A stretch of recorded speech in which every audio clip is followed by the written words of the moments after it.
Buenas noches, estimados Radio Escuchas.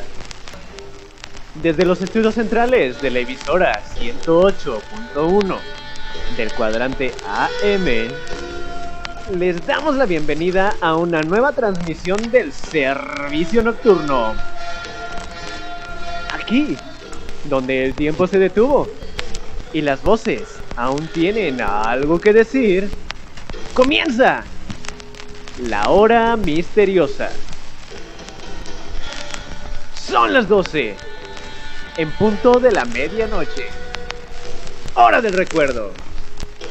Y en esta hermosa noche del 5 de julio de 1942, el locutor fantasma nos acompaña en esta frecuencia que no figura en ningún registro, pero que siempre encuentra cómo llegar. Aquí comienza la hora misteriosa. Solo aquí, en la radio abandonada, la emisora que el tiempo olvidó, pero que la memoria aún sintoniza. Así que ajuste el volumen, apague las luces y prepárese para escuchar lo que no debería oírse. Porque aunque el mundo haya cambiado, la señal muerta aún sigue viva.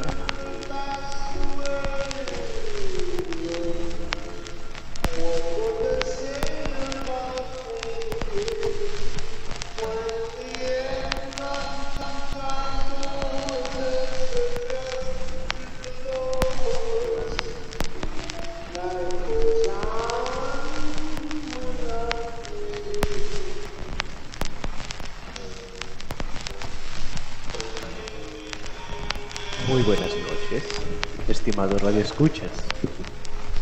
Les habla su locutor fantasma, aquí en la frecuencia 108.1 de AM. Permítanme acompañarles en esta noche mientras las sombras se largan y las historias despiertan. Sé que algunos trabajan, como siempre otros viajan y otros simplemente esperamos que la noche pase. ¿Y qué les digo? Para todos ustedes, comienza la hora misteriosa. Este servicio nocturno que acompaña a quienes no duermen. Les recuerdo como siempre, hoy es 28 de junio, 1942. Y estamos sintonizando el 108.1 de AM, la radio abandonada. Y como cada semana, quiero que empecemos esto con una noticia. Una noticia sobre el Exiample. Sucede que Barcelona sigue colapsado. Pese a lo que nos dijeron los medios y los políticos y los institutos de tal y que cual. Barcelona sigue colapsado, esa es la verdad. Las rutas de autobuses, de metro, son completamente inútiles. Las calles se bifurcan, se repiten, terminan en lugares inesperados. Puede que tomes el Transmetro, ¿cómo le dicen ahí? El metro. Lo tomes en una estación esperando avanzar y llegar a tu destino y terminar más lejos todavía. Puede que ni siquiera lo necesites más. Ya no necesites el camino de autobuses porque tu oficina está justo al otro lado de tu puerta, donde debería estar el baño. No lo sé. Lo que sé es que los mapas son inservibles ahora. Los planos urbanos, los mapas que te dan en los puestos de los kioscos en el centro, específicamente en el Exiample, irónicamente, ya no están funcionando, no pueden representar estas suplicaciones, no pueden siquiera entender cómo funcionan, como para poder plasmarlo en un papel. Las oficinas, las escuelas, las viviendas parecen estar empalmadas. y al mismo tiempo estar muy lejos unas de otras. Algunas están de cabeza, otras exactamente invertidas como el espejo, otras invertidas de adentro hacia afuera, y desde dentro ves la fachada y desde fuera ves el interior. Es caótico, debo decir. Los ciudadanos, hay que decirlo, empiezan a cuestionar dónde están realmente. Su oficina es su casa, su baño es la casa de su abuelo, el vagón del metro de pronto ahora es el museo. ¿Qué significa entonces para los barcelonenses salir? Aunque hasta ahora no se ha reportado que haya nadie físicamente herido, la imposibilidad de distinguir entre espacios genera ansiedad colectiva, ataques de pánico masivos, cultos que se reúnen a buscar una respuesta en la religión, gente que culpa al gobierno, conspiranoia. Realmente es un caos, sobre todo en esta cuestión, la desconfianza. Hay quienes dicen que es un montaje, otros que es un experimento militar. Hay quienes dicen que es el castigo de Dios. La falta de consenso sí alimenta la paranoia. Y pese a que varias instituciones han intentado explicar qué sucede, nadie da con una respuesta que sea completamente satisfactoria. Y más importante, aunque tengan teorías, nadie puede dar con una solución. La gente en Barcelona sigue esperando eso, una solución. Las empresas no pueden garantizar que sus empleados lleguen a las oficinas, entonces, ¿qué te estoy pagando? ¿Cuánto tiempo legítimamente trabajaste? Los que están en oficina no son problema, pero los que trabajan como repartidores. La pizza tiene que llegar en 30 minutos. ¿Cómo le hacemos? Si ahora un viaje de 10 minutos dura 2 horas y un viaje de 2 horas dura 5 minutos. Los hospitales, las estaciones, los bancos están empalmados con otros edificios. Y hay que decirlo, la atención es difícil. ¿Cómo haces si llegas con un dolor o una herida al hospital y al cruzar la puerta, ¡pum!, estás en el banco? Si los bomberos necesitan atender un incendio y al atravesar el tubo de bajada de la estación, bajan y ahora están en un parque, lejos de su equipo, lejos del camión, lejos de las mangueras, lejos de todo. ¿Qué hacemos? La hipótesis de la resonancia geométrica del Instituto Internacional de Geometría Aplicada, les digo, parece dar una explicación, estimado radioescuchas, pero no nos da una solución. Hay quienes proponen variantes, pero eso genera más debates. Hay quienes intentan retomar la normalidad, otros viven con constante miedo. El mundo observa a Barcelona más como un laboratorio de pruebas, como ratas de laboratorio que como personas que son. Y aún más, con miedo de que este fenómeno se expanda. La vida cotidiana se convierte en un laberinto de duplicaciones, superposiciones. La movilidad, la identidad, la economía, la privacidad, la convivencia se fracturan. El caos no viene de lesiones físicas, pero puede ir hacia allá. En la imposibilidad de distinguir entre lo real y lo imposible.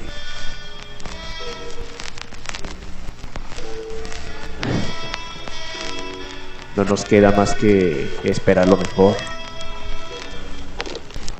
Justamente, huesos. Poner nuestros pensamientos en Barcelona y esperar que lo mejor suceda. Mientras tanto, creo que viene siendo hora de empezar con nuestra primera sección con el tema de hoy. En esta emisión, estimado radioescuchas, vamos a hablar de rituales nocturnos y de supersticiones prohibidas.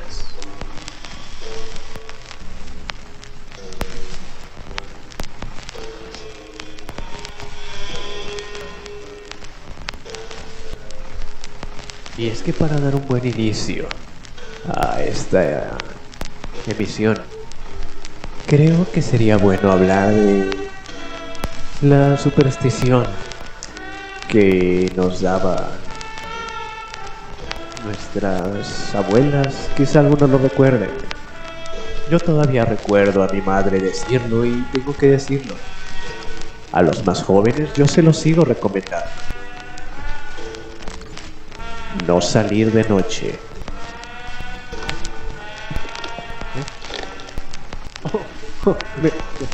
Perdón. Sí, me disculpo. El tema de esta emisión es supersticiones nocturnas y rituales prohibidos. Lo dije al revés. Gracias, huesos. No salir de noche. En muchas culturas, sobre todo en Occidente, aunque Oriente no se salva, salir de noche es visto como una invitación a pasar a espíritus oscuros. Espíritus que no exactamente nos quieren hacer bien. Espíritus que vagan en la noche. Un gran ejemplo es México y gran parte de Centroamérica, donde se habla de la Llorona. Hay una historia que a mí me gusta mucho. Cuenta que cuando Cortés llegó al Nuevo Mundo, que nosotros conocemos como el mundo de ya, se enamoró de una traductora, de su traductora, se llamaba la Malinche, la Malinche, conocida posteriormente por la historia. Y ella lo llevó con los tlaxcaltecas y con los mexicas. Y bueno, fue una pieza importante para que los tlaxcaltecas se unieran a los españoles en la noche triste y derrotaran a México Tenochtitlán, lo cual dio paso a que posteriormente fueran conquistando el resto del continente, salvo por Brasil y la Guyana, que no son españoles. Un actor importante de la conquista del Nuevo Mundo fue la Malinche, Malitzin. Y cuenta la historia que cuando murió atravesó por las 9 fases de Mictlán y llegó con el dios de la muerte, el dios de los muertos de la cultura mexica, Mictlantecutli. Y después de todo lo que había hecho, la castigó a vagar por la eternidad en las noches, viendo cómo los españoles destruían su cultura a los hijos de Tenochtitlán. Por eso es que Malitzin, la Llorona, vaga por las noches gritando ¡ay mis hijos!, como castigo por inocentemente haber ayudado a Cortés.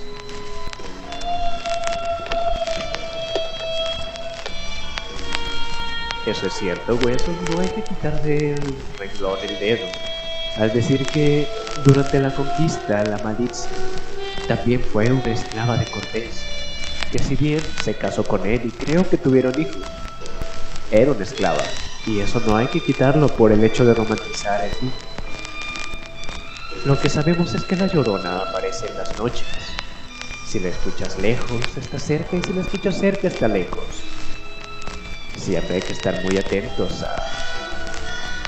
al llanto característico ¡ay mis hijos!, de la Llorona.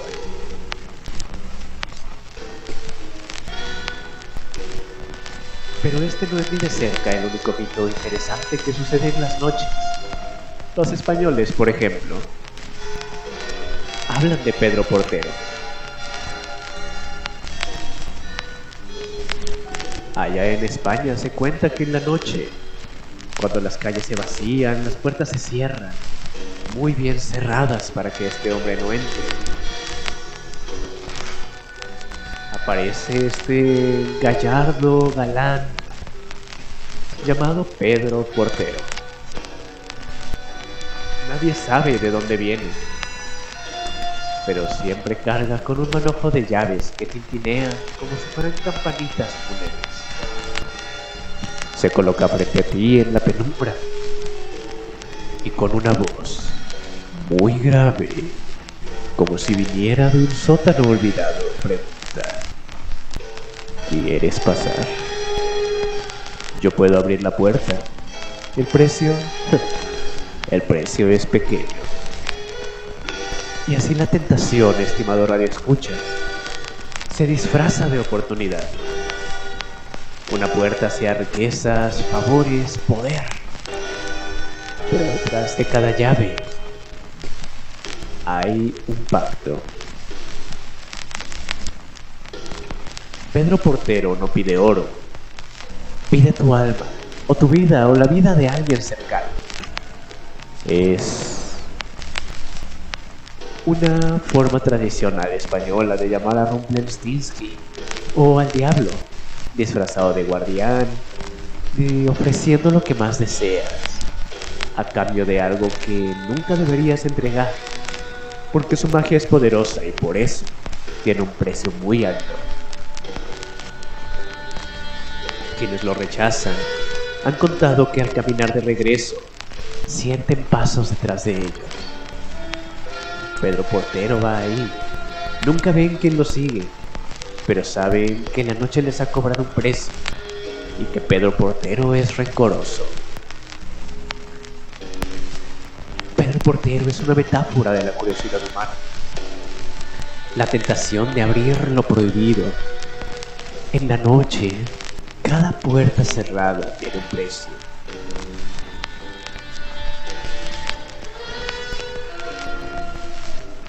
Y hablando de precio, también vamos a mencionar, como les decía, que en Oriente no se salvan completamente de esta idea. La chica de la cara cortada aparece por las calles de Japón con el rostro cubierto por una mascarilla. Su voz es suave, casi como un susurro, y pregunta: ¿soy hermosa? Si respondes que sí, ella se quita la máscara y revela una sonrisa desgarrada, abierta de oreja a oreja, y pregunta de nuevo: ¿y ahora? Y si respondes que no, bueno, no hagas enojar a una dama. La cuchilla brilla en la oscuridad. Y si respondes que sí, intenta ella replicar su sonrisa en tu rostro. Los testimonios dicen que aparecen calles solitarias, estaciones vacías, en pasajes iluminados por esos farolillos rojos. Es una metáfora del miedo a la belleza, a la deformidad, a la curiosidad como Pedro Portero, que nos obliga a responder, aunque sepamos que no hay una respuesta correcta. Dime, estimado radioescucha, que nos estás escuchando, ¿qué respondería usted?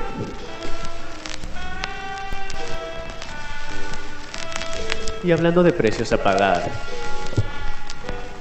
volvamos a México, una leyenda propia de México, y debo decir, una de mis favoritas de esa región. Se dice que en los caminos solitarios de México, sobre todo en Jalisco y el centro de la República, cuando la noche se espesa y la luna apenas ilumina, aparece una figura imponente. Un enorme sombrero bordado de plata, el traje clásico de un charro y su caballo, la bestia relinchando en las sombras. Y de ahí que lo llaman el Charro Negro, el emisario de Satanás. Se dice que cruza con los viajeros que caminan solos o que están jugando en los bares. Un hombre hermoso, guapo como pocos, una voz profunda y seductora, que escucha la necesidad de las personas codiciosas, que jugando al póker en los bares dicen, wow, yo vendería mi alma por riquezas.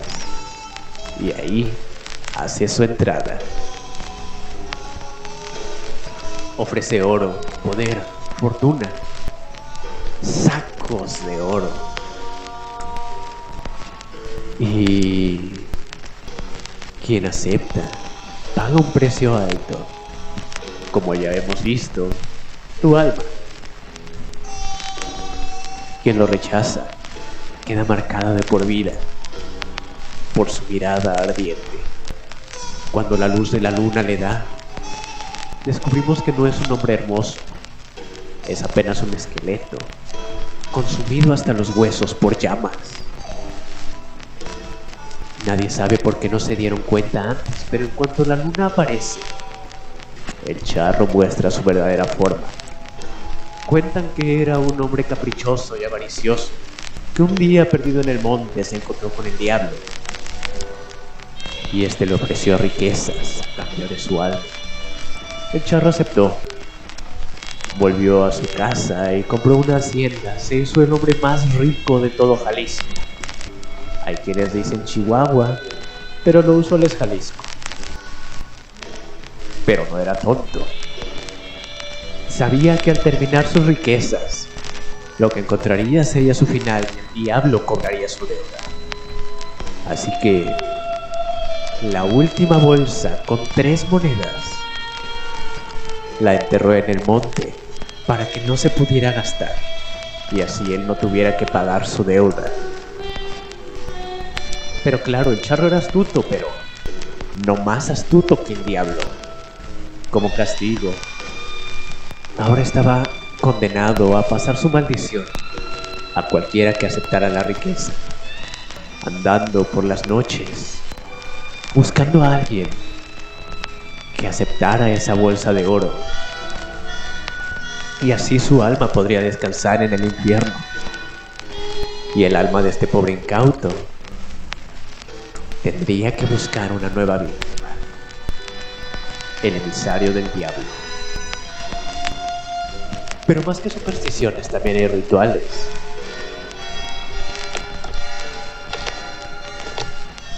Sí, de esos. Hay cosas muy interesantes. Vamos a hablar de una en particular: los espejos. Se dice que durante la noche los espejos son puertas. Habrán oído mencionar que no debes tener espejos en tu cuarto, en tu habitación, y que si los tienes durante la noche los cubras con una tela, que no se pueda ver. Se piensa que son portales hacia el más allá, que invocan fantasmas, espectros, demonios y demás apariciones, que durante las noches te observan y buscan tomar tu alma, que se desprende de tu cuerpo durante la noche, y ya sea que quieran secuestrar tu alma o secuestrar tu cuerpo, introduciendo sus propias almas errantes en tu cuerpo para utilizarlo a su disposición. Hay quienes utilizan esto como una forma de juego, inventando sus propios rituales, y es hacia donde iba. Los niños lo llaman juego. Hay uno en particular: repetir un nombre frente al espejo, muy común en el norte del continente. Esperar que aparezca un rostro, una mano, lo que sea, que algo aparezca. Bloody Mary. Verónica para los europeos.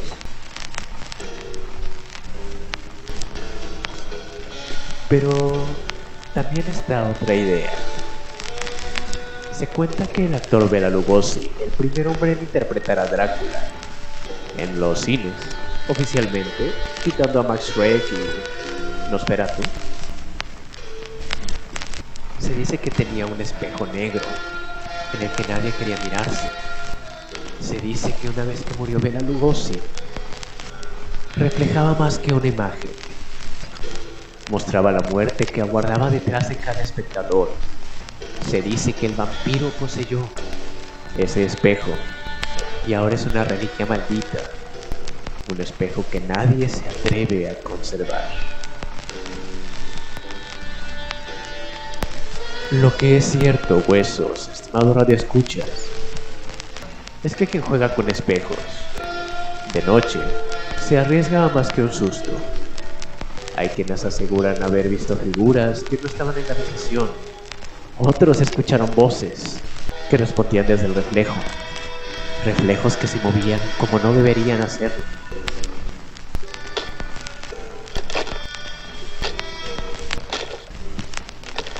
Sí, avanzando sí hay maneras de protegernos de esas cosas. Como les dije, una era tapar los espejos durante la noche en tu habitación por lo menos. Pero también está la sal.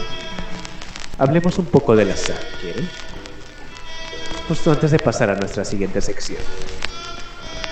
En la tradición popular, sobre todo la europea, la sal protege.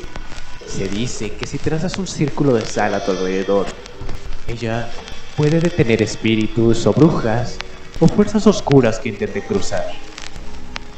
Pero la protección es una frontera. Quien se atreve a dibujar un círculo de sal a medianoche se encierra en un límite invisible. Dentro la calma, fuera aquello que no debería entrar y a lo que ya dimos permiso de vagar por el resto de la habitación. Siempre y cuando no toquen la sal, ellos van a estar ahí. Y van a estar por siempre. Tú los invitaste. Pero basta con un movimiento, un descuido, un grano que rompa la formación y la protección se convierte en una condena. Un pasillo o un callejón sin salida. Los relatos cuentan que al romper el círculo las voces entran todas a la vez. Las bestias y criaturas que habitan en la noche y que nosotros dejamos entrar ya no tienen nada que se interponga con nosotros.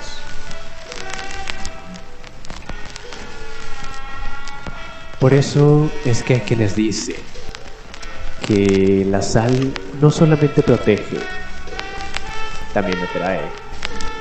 Que las brujas la reconocen como un desafío, que los espíritus lo ven como una invitación y que los demonios lo ven como un trato.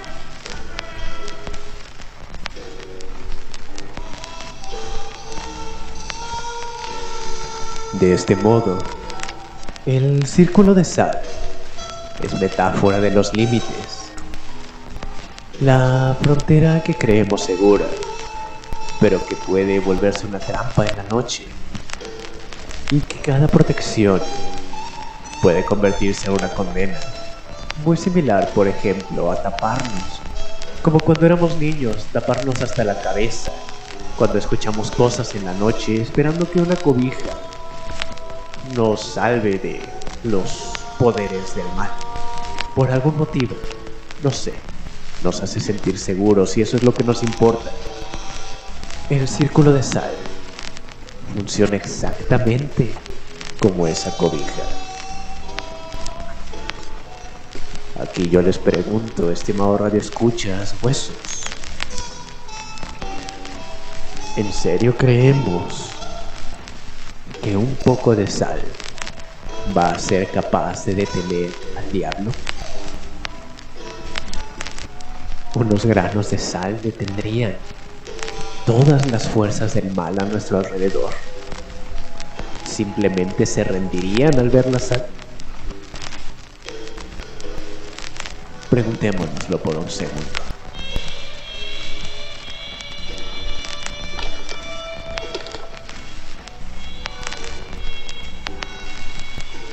Sí, huesos. Tienes toda la razón. Si yo fuera un fantasma y viera sal, aun si la sal pudiera detenerme, yo no me quedaría con los brazos cruzados. Oh, mira, el tipo hizo un círculo de sal, mejor me voy. Vamos a la siguiente casa. Embrujemos al siguiente incauto. Si fuera así de fácil, ¿no?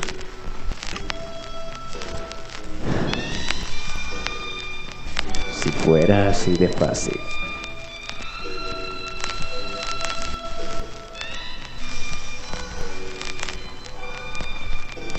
Pero bueno, es momento de pasar a nuestra siguiente sección.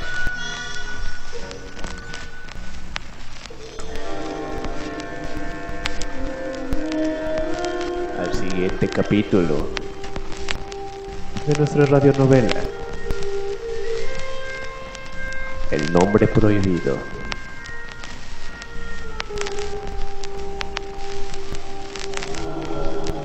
Deleítense conmigo.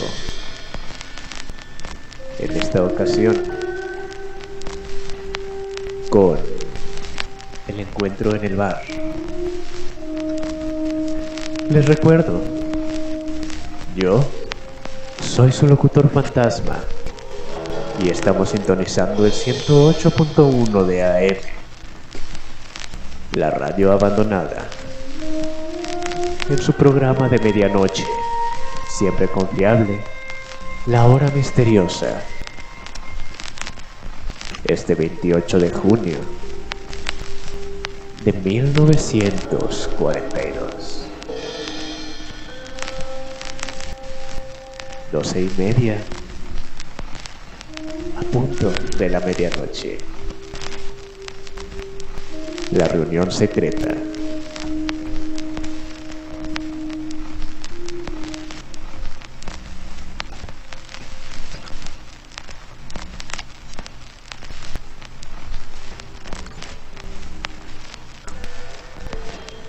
La lluvia caía con furia sobre el puerto, golpeando los techos de zinc como tambores de guerra. Las calles empedradas se volvían ríos oscuros y cada farol parpadeaba como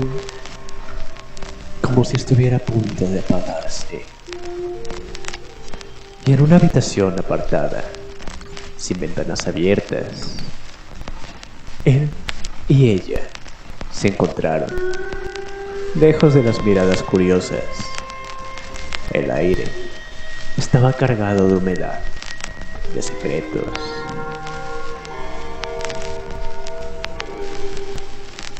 Me dijiste que esta carta no debía existir, que nunca debí leerla. Ahora necesito saber por qué. Necesito entender qué oculta.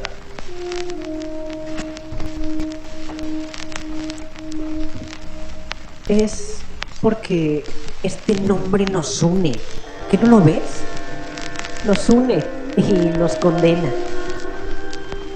No es solo un recuerdo. Es una marca. Una marca que no se borra. Ella se acercó lentamente, con la carta en sus manos. El papel estaba húmedo, amarillento, como si su voz hubiera absorbido la tormenta o la edad, como si el tiempo mismo se hubiera aglutinado durante cientos, quizá miles de años, solamente en ese papel, que había sido escrito hace no más de 2. Su voz era un susurro, estaba cargado de miedo, un hilo que apenas se sostenía. Ese nombre pertenece a alguien que tú y yo conocimos cuando estábamos juntos. Alguien que nunca debió regresar. Alguien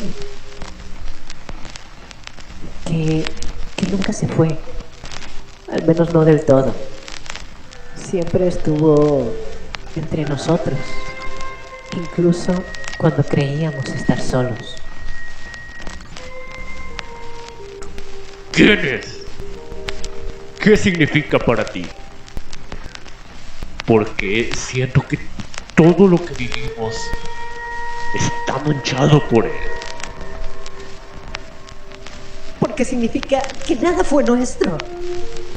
Cada gesto, cada palabra, cada promesa siempre estuvo marcada por su sombra. Él nos observa. Nos observaba incluso sin que lo supiéramos. La puerta se abrió con violencia, como si la tormenta hubiera entrado con él. Apareció ese viejo amigo y socio ahora corrupto, con su mirada de hierro y su voz cargada de amenaza. Su presencia llenó la habitación, como si él trajera consigo mismo el aire.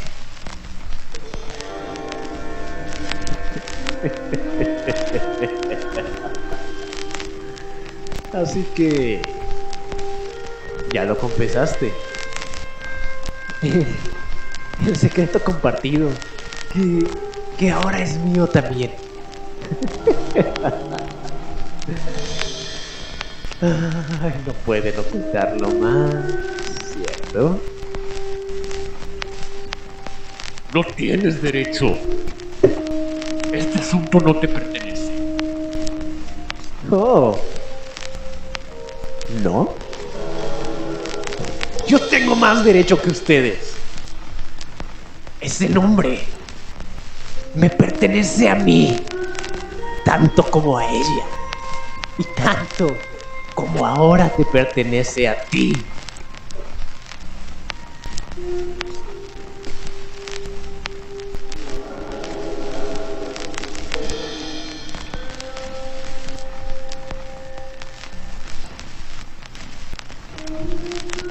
La lluvia golpeaba más fuerte,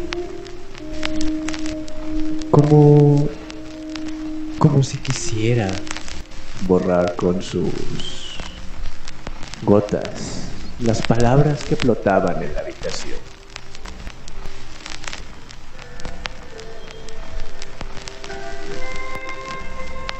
La carta estaba entre los tres. Un pacto escrito en las sombras y un testigo mudo de la traición.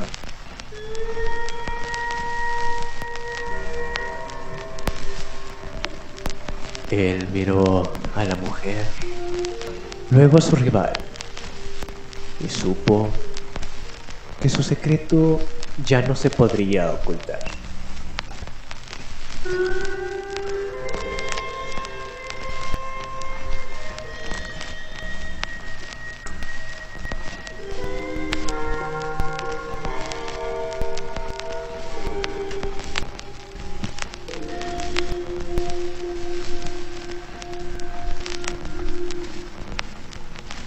Si este nombre nos une, entonces también nos destruirá. Pero no pienso huir. Prefiero enfrentar la condena con ustedes antes que seguir viviendo en esta mentira.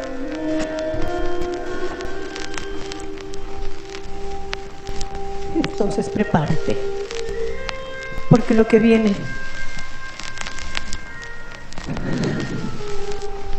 será peor que la verdad. La verdad solo abre la puerta. ¿No lo entiendes? Lo que entrará después nos va a devorar. Nos va a devorar, ¿lo entiendes?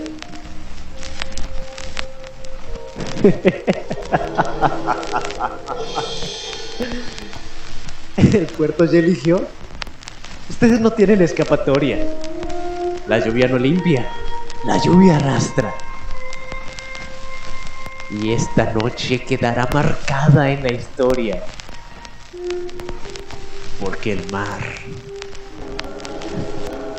nos arrastrará a todos.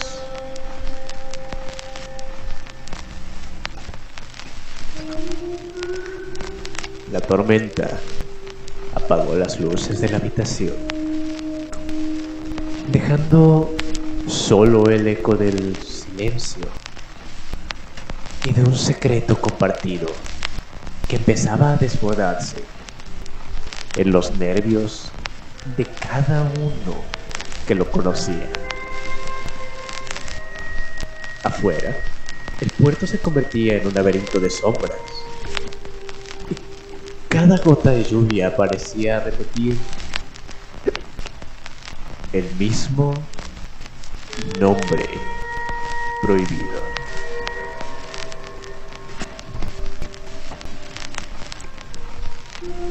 Pero la tormenta no cesaba. Afuera, el puerto parecía un animal herido, rugiendo con cada ola que golpeaba los muelles. Y dentro de la habitación, el silencio era más pesado que la lluvia. La carta seguía sobre la mesa, iluminada apenas por el destello de un relámpago que acababa de caer y estaba esperando el trueno.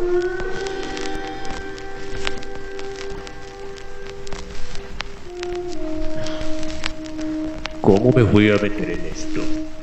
No debía haber regresado. Ese nombre no es solo un secreto, es una condena. Se escribió desde antes que llegáramos aquí. ¿Desde hace cuánto? ¿Cuántos más saben? Los suficientes. Y cada uno guarda una visión distinta. Algunos lo recuerdan como un aliado, otros como un traidor, como un hijo, como un hermano, como un monstruo. Pero es que nunca debió regresar.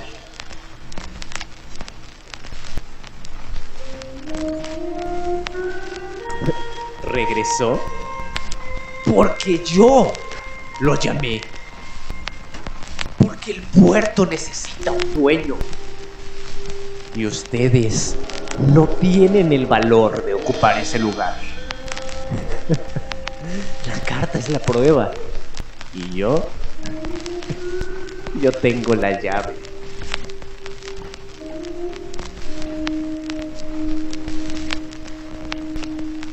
Una sombra se deslizó por el umbral. Una cuarta presencia, silenciosa, que observaba desde la oscuridad. Nadie habló. Pero al mirarse de reojo unos contra otros, lo sabían. Ese secreto ya nunca más iba a volver a ser de tres.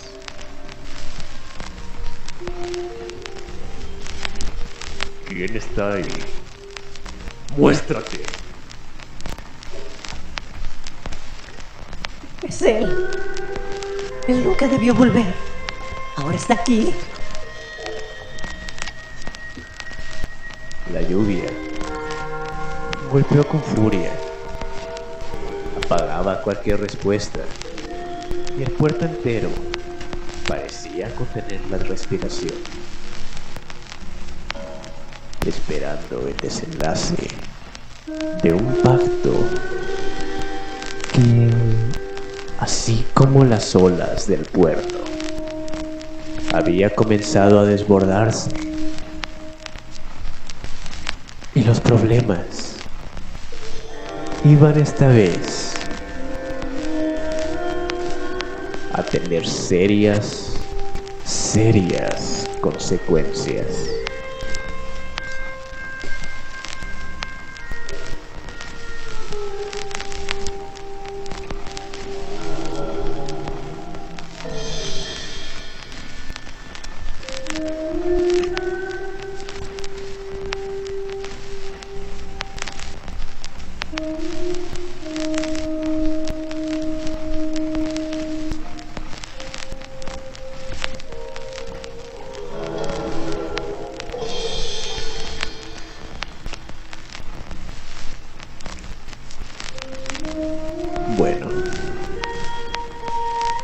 Este capítulo fue bastante intenso.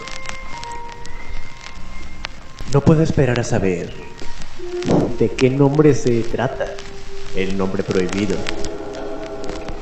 Supongo que nos harán esperar un poco, pero yo en serio espero que no sea tanto tiempo. Quiero saber, en serio quiero saber.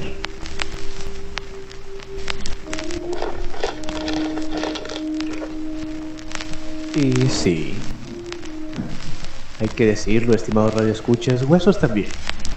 Nos está gustando mucho esta historia. ¿Ustedes qué tal? Coméntenos cómo les está pareciendo.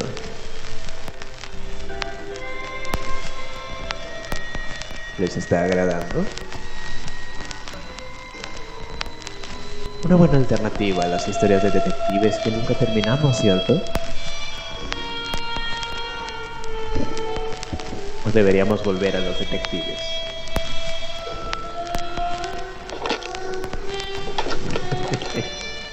A mí también me gustan los detectives, huesos. No piense usted que no.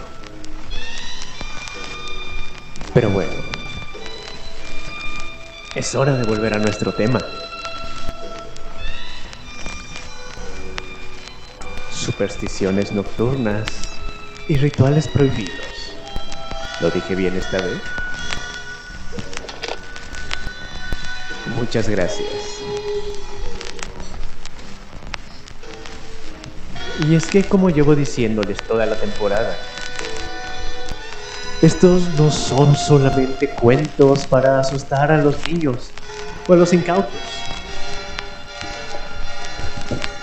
Son una manera en que la humanidad ha intentado dialogar de hecho con la oscuridad.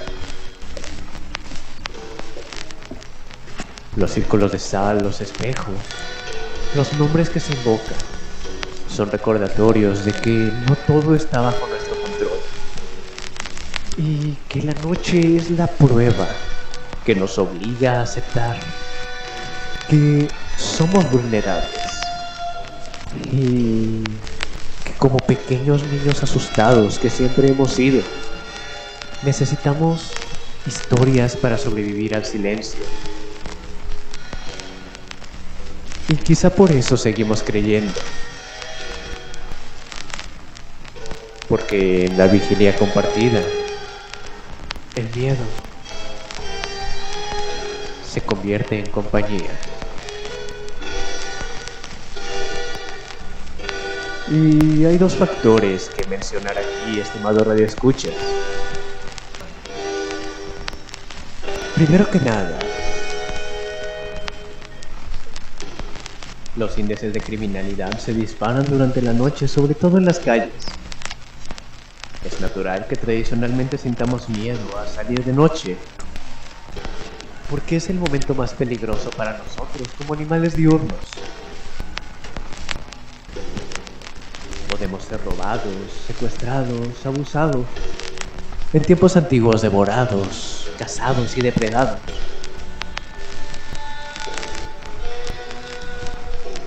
Constantemente debemos sentir miedo, mucho miedo, de la noche en la que somos más indefensos. Eso explica históricamente, culturalmente, por qué sentimos miedo. Pero hay que entender esto. Sentimos miedo a lo desconocido, sobre todo por la noche, porque la oscuridad limita nuestros sentidos. Vemos poco, escuchamos demasiado, activa respuestas automáticas de supervivencia en el cerebro y nos despierta memorias culturales y personales que hay que decirlo, nos hacen asociar a la noche con peligro. La combinación de vulnerabilidad física, predisposición evolutiva, carga simbólica, convierte a la noche en un escenario privilegiado para el terror.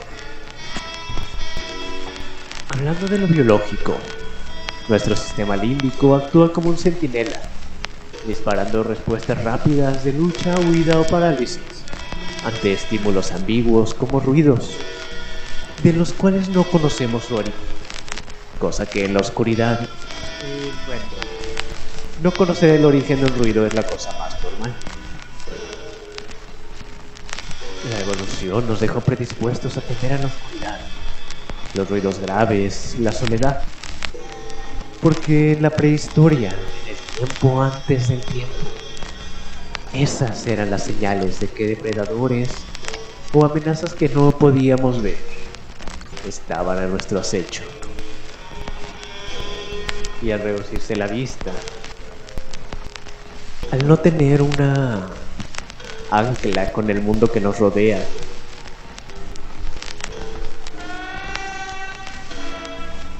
pues nuestro cerebro interpreta cualquier estímulo incierto como potencialmente peligroso, amplificando la ansiedad.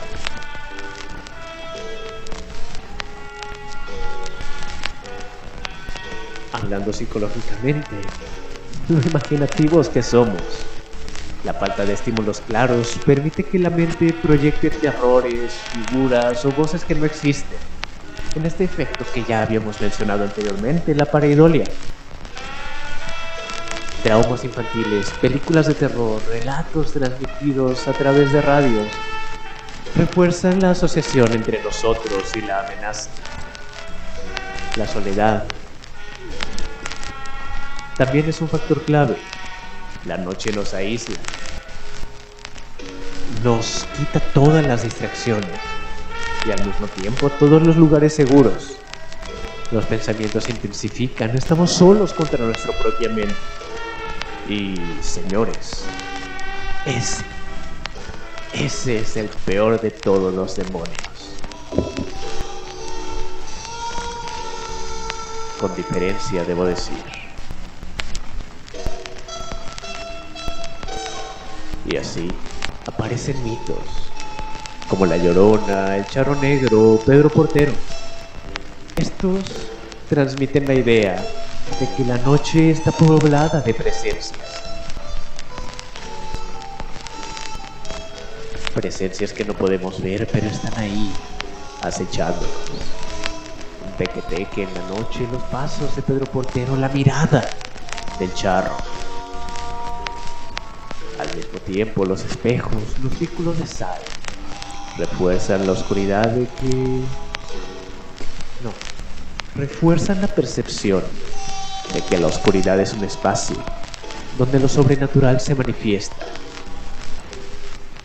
Todas las fuerzas que no podemos controlar convergen justo al caer el sol, justo cuando somos vulnerables.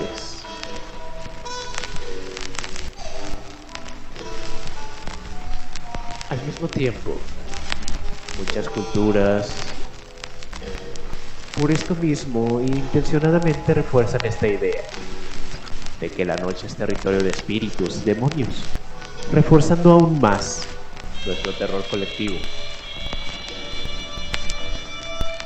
Es, al final del día, la manera en que nosotros, como seres humanos,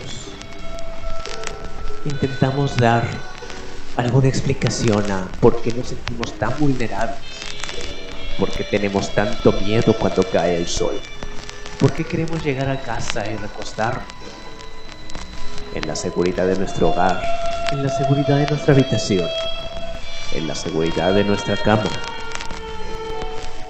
en nuestras cobijas. Como les decía, ese instinto infantil de cubrirnos hasta la cabeza con la cobija cuando sentimos miedo, que de adultos llamamos círculos de sal, que de adultos llamamos rituales de protección, que de adultos llamamos... Bueno, díganme ustedes cómo le llaman. Coméntenos cómo les han enseñado a vivir la noche.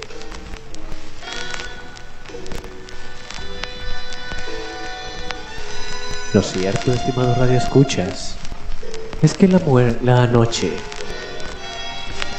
oculta las intenciones.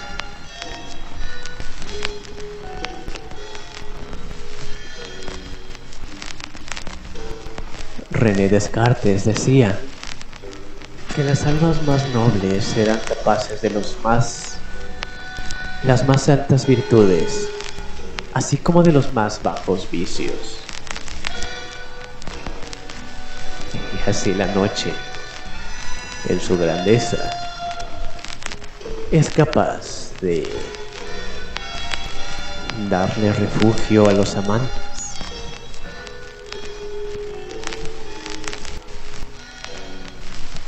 o darles muerte. La noche que oculta las intenciones, la oscuridad que cubre los pasos.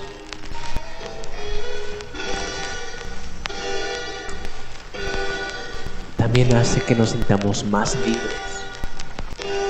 de hacer casi cualquier cosa que queramos hacer. Por eso mismo, aquellos que no son capaces del autocontrol, que no son capaces del recato, del respeto, aquellos que no son hombres completos, sino solamente tristes fragmentos de uno, actúan de manera impulsiva, malintencionada, maliciosa, reforzando en el resto el terror hacia la muerte, el terror hacia la noche, el terror hacia la oscuridad.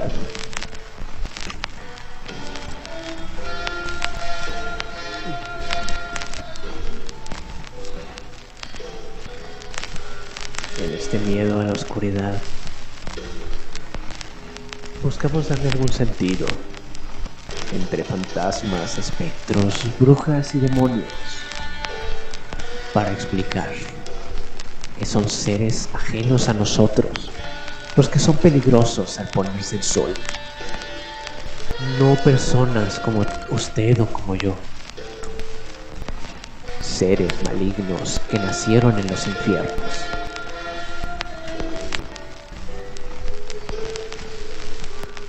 No gente normal, no gente que cayó en abismos a los que usted y yo también podríamos caer. Los fantasmas. De este modo, estimado Radio Escuchas, pueden también ser vistos como una manera de la humanidad en que explica por qué existe el mal, sin la necesidad de mancharse las manos. Y así los fantasmas existimos, como ese chivo expiatorio. Los fantasmas nacimos en la maldad, nacimos en el miedo y en el terror. Y de ese modo, no es alguien con corazón, no es alguien como usted o como yo. No es alguien como sus seres queridos, a quien haya que temer. No sé. Piensen, estimado Radio Escucha. Mientras tanto, la 1 de la madrugada nos alcanza ya. Y la señal comienza a desvanecerse en estática. Sí, lo siento, hueso, pero debo decir que ha sido un honor acompañarlos en esta hora de sombras y murmullos. Les recuerdo, yo soy su locutor fantasma, cerrando esta transmisión. Hasta la próxima medianoche. Y si desean que esta voz regrese, dejen su aprobación en este registro. Escriban sus palabras en nuestros comentarios, estaremos felices de leerlos. Y asegúrense que la campana vuelva a sonar para ustedes cuando la noche despierte y las sombras se larguen. Aquí termina la hora misteriosa, justo aquí, en la radio abandonada, el 108.1 de AM, el servicio nocturno que acompaña a quienes no duermen. Les recuerdo, yo soy su locutor fantasma y les deseo buenas noches y dulces pesadillas.